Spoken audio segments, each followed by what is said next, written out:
في حاجة كمان بالنسبة لماما الله يرحمها، كانت أنا وإبراهيم كنا يعني وإحنا صغيرين متعودين ما نعرفش ننام غير جنبيها. فواحد على يمينه وواحد على شمالها.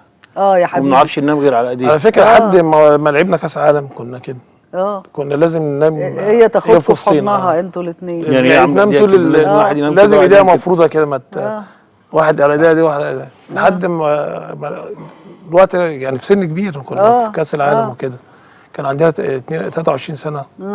فكنا جنبيها على طول.